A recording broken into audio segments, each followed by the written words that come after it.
आज हमारे चैनल के चीफ एडिटर सतीश गोयल ने राष्ट्रीय अध्यक्ष समर्थ किसान पार्टी से स्टूडियो में उनके किए गए कार्यों के बारे में बातचीत की और किसान, युवाओं, व्यापारी, महिला सुरक्षा और पत्रकार साथियों के मामलों को लेकर वार्ता हुई और अब तक के पार्टी के तत्वाधान में किए गए कार्यों को लेकर समुचित चर्चा हुई। साथ ही पार्टी के भावी कार्यक्रमों और विस्तार विकास को लेकर कई योजनाओं के बारे में भी चर्चा की गई। में आपका बहुत बहुत स्वागत है। मैं सतीश गोयल।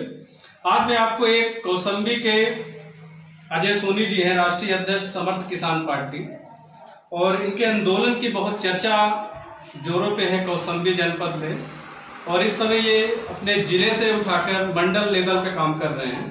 तो आज हम बात करते हैं अजय सोनी जी से। अजय सोनी जी, आपका निफ्टी न्यूज़ 24 में बहुत बहुत स्वागत है जी। बहुत बहुत धन्यवाद। और आज हम चर्चा करते हैं आपके आंदोलनों के बारे में। मैं बहुत दिनों से आपके बारे में सुन रहा हूँ, काफ़ी सालों से आपको मैं देखता रहा कि किसी दिन आप निफ्टी न्यूज़ में आपका इंटरव्यू लिया जाएगा। तो आपने किसान समस्या में बहुत सारे काम किए हैं, तो मेरे दर्शक जानना चाह रहे हैं कि आप किसान समस्या में आपने क्या क्या किया किसानों के लिए, क्योंकि आपका किसान समर्थ पार्टी है, तो मेरे हिसाब से किसानों के हितों के लिए बनी होगी पार्टी। जी बिल्कुल, तो आप बताइए। सबसे पहले मैं आप सभी दर्शक और आपके चैनल जुड़े लोगों को अपनी ओर से नमन करना चाहूँगा। समर्थ किसान पार्टी की ओर से आप सबका बहुत धन्यवाद देना चाहूँगा कि आप लोगों ने मुझे इस चैनल के माध्यम से मेरी बात को लोगों तक पहुँचाने के लिए मुझे आमंत्रित किया। मैं अजय सोनी, राष्ट्रीय अध्यक्ष समर्थ किसान पार्टी, किसानवादी विचारधारा की है समर्थ किसान पार्टी। जनपद कौशाम्बी, प्रयागराज, फतेहपुर, प्रतापगढ़, चित्रकूट मंडल से और कई जनपद नियरेस्ट जो जनपद बांदा, कानपुर, कई जनपदों हम लोग किसानों की समस्याओं को लेकर, किसानों की खुशहाली को लेकर, किसानों की उन्नति को लेकर आंदोलन चला रहे हैं। जैसा कि आपने हमसे पूछा कि किसानों के संबंध में हमारी पार्टी ने क्या क्या कुछ आंदोलन चलाया। जनपद कौशाम्बी की 3 सबसे बड़ी नहरें, करारी माइनर, जिसमें करीब 100 से 150 गाँव प्रभावित थे। सिंचाई किसानों को नहीं हो पा रही थी। नहर करीब 25 से 26 साल डेड कंडीशन में सूखी पड़ी थी। रामगंगा नहर करीब 25 से 28 साल, 30 साल तक डेड कंडीशन सूखी पड़ी थी, एक बूंद पानी नहीं आता था।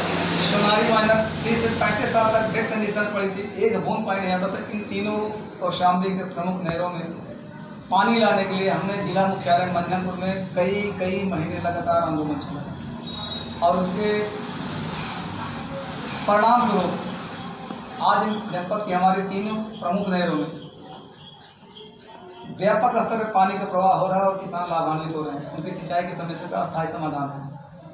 दूसरी समस्या ये आ रही है कि बहुत ज़्यादा किसान जो है खाद की समस्या पे परेशान है, तो उसके लिए आपने क्या क्या किया? जनपद कौशाम्बी नहीं, मैं समझता हूँ पूरे प्रदेश की क्राइसिस खाद की है, और वर्तमान केंद्र की सरकार और वर्तमान प्रदेश की सरकार किसानों के साथ जो किसान विरोधी नीति और रवैया तैयार की, उसका ये असर दिख रहा है। बड़ी बड़ी कंपनियों के हवाले पूरा एग्रीकल्चर सेक्टर केंद्र सरकार दे रहे हैं, उसी में प्रदेश सरकार की मुख्य सहमति है। किसानों को सही समय पर खाद मिले, किसानों को सही समय पर उचित दाम पे खाद मिले, ये जिम्मेदारी किसान की नहीं बल्कि प्रदेश सरकार की, केंद्र सरकार को चाहिए। लेकिन केंद्र और प्रदेश सरकार सब कुछ उद्योगपतियों के साथ, किसानों के साथ ऐसा कुछ छलावा कर रहे हैं कि वो लोग दर भटक रहे हैं। हमारी पार्टी बीच में इस मुद्दे को आंदोलन के रूप में, धरना प्रदर्शन के रूप में, मेमोरेंडम के रूप में किसानों की ओर से आवाज़ उठाने का काम करते रहे, और कई सोसाइटियों में हम लोग व्यक्तिगत जाकर देखते रहे, और कहीं अगर क्राइसिस है खाद की, हम लोगों ने उसके लिए आंदोलन चलाकर खाद मंगाकर लोगों को बंटवाने, किसानों को बंटवाने का काम किया। सबसे बड़ी समस्या है गांव देहात में जी बिजली की। जी, तो उसमें आपके द्वारा क्या क्या किया गया? पूरे जनपद में बिजली की समस्या के लिए हम लोगों ने दर्जनों आंदोलन चलाए। मैं अपने निजी ग्राम सभा की बात बताऊं, मैं अपने निजी ग्राम सभा में आज से काफ़ी समय पहले बिजली की बहुत ज़्यादा क्राइसिस थी। हमने एक पावर हाउस अपने गांव में बनवाया, और अपने गांव के माध्यम से 50 गाँव में विद्युत आपूर्ति 200 करते।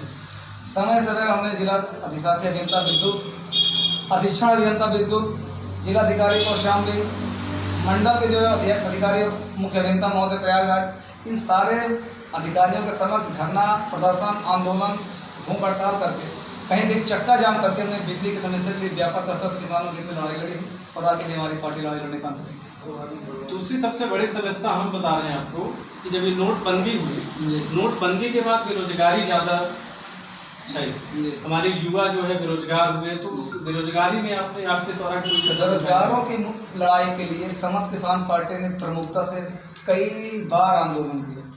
और यही नहीं, उत्तर प्रदेश में समाजवादी पार्टी की सरकार जाने के बाद किसान नौजवानों के लिए जो पूर्व की सरकार ने बेरोजगारी भत्ता देने का काम किया था, उस बेरोजगारी भत्ते को दोबारा लागू करवाने के लिए हमने प्रदेश सरकार के खिलाफ कई बार आंदोलन किया। न सिर्फ कौशाम्बी प्रयागराज बल्कि फतेहपुर, चित्रकूट, कई जनपदों में। और अभी भी हमारा लगातार ये प्रयास है कि बेरोजगारी भत्ता चालू हो, बेरोजगारों की समस्या का स्थायी समाधान के लिए उनको नौकरियाँ दी जाएँ।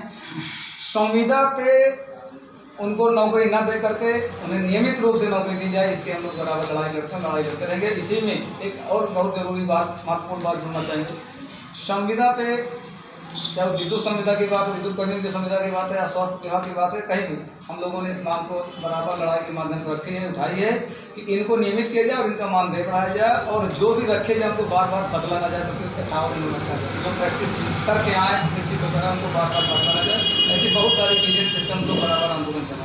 अच्छा, व्यापारियों के लिए आपने क्या कोई व्यापारियों की बहुत सारी समस्या, जिस समय GST केंद्र सरकार ने लागू किया था 2016-17 दौर में, हमारी पार्टी ने सबसे ज़्यादा इसको मुख्यालय मंथनपूर्वक व्यापक स्तर पर आंदोलन का विरोध किया। हमारी एक सरकार से मांग थी कि हम GST का विरोध नहीं करते, हम चाहते कि देश में एक देश एक टैक्स की व्यवस्था हो, एक कर की व्यवस्था हो। बहुत अच्छा विषय है, बहुत अच्छा कदम था केंद्र सरकार ने। लेकिन जिन परिस्थितियों में और जिन चीज़ों से जुड़कर उसको लॉन्च किया गया था, लागू किया गया, तो वो हमारा विरोध का विषय है। हमारी मांग थी जब देश एक है और एक कर आपको लागू करना, तो एक कर में GST को बहुत ही सरल बनाया जाए। कम से कम GST लागू, एक स्लैब होना चाहिए, एक मानक होना चाहिए।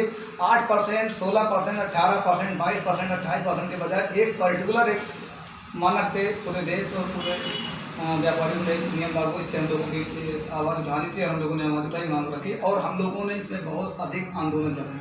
अच्छा, एक सबसे बड़ी समस्या इस समय किसानों की आ रही है आवारा पशुओं की। जी, तो उसके लिए आपने क्या सरकार से मांग की या आंदोलन किया या कुछ भी किया आपने? आवारा पशुओं की समस्या 2017 से ज़्यादा शुरू हुई। जैसे उत्तर प्रदेश में भारतीय जनता पार्टी माननीय योगी जी की सरकार बनी, उत्तर प्रदेश की योगी सरकार ने आवारा पशुओं की आज की जो सबसे बड़ी समस्या, उसको पूरी तरह से किसान विरोधी ऐसी व्यवस्था लागू की, पूरी तरह से हर जनपद में, हर क्षेत्र में आवारा पशुओं की आवाजाही और उनके घूमने फिरने चलने से पूरे किसानों की दुर्गति नुकसान हुआ है। उसको लेकर हम लोगों ने कई जनपदों में आंदोलन चलाया। कौशाम्बी में, प्रयागराज में, फतेहपुर में, चित्रकूट में, कई जनपदों में हम लोगों ने भयंकर आंदोलन चलाया, व्यापक आंदोलन चलाया, कई जगह चक्का जाम किया। हम लोगों की बराबर मांग रही है कि पहली बात, अगर किसी किसान के खेत में आवारा पशु चरते पाए जा रहे हैं और उनका किसानों को नुकसान हो, तो उसका मुआवजा किसानों को मिलना चाहिए। अच्छा, क्या निजीकरण जो कंपनियों जो सरकारी विभागों को किया जा रहा है, क्या निजीकरण होना चाहिए या ना? निजीकरण नहीं होना चाहिए, कुछ क्षेत्रों को छोड़कर। जैसे कुछ क्षेत्रों में सरकारों ने पहले निजीकरण की व्यवस्था लागू की, जैसे वायु सेना का विषय है, HL वहाँ स्थापित है, तो एक अर्ध सरकारी व्यवस्था है। उसको भी आप अर्ध सरकारी न करके संविदा स्थिति की पोजीशन मान सकते हैं। तो हम निजीकरण का विरोध इसलिए करते हैं कि निजीकरण में कहीं ना कहीं आम सरकारी तंत्र और आम सरकारी व्यवस्था पूरी तरह से चौपट हो जाएगी। हम चाहते हैं कि सरकारी संरक्षण में सरकारी संस्थाओं का जनहित में क्रियान्वयन हो।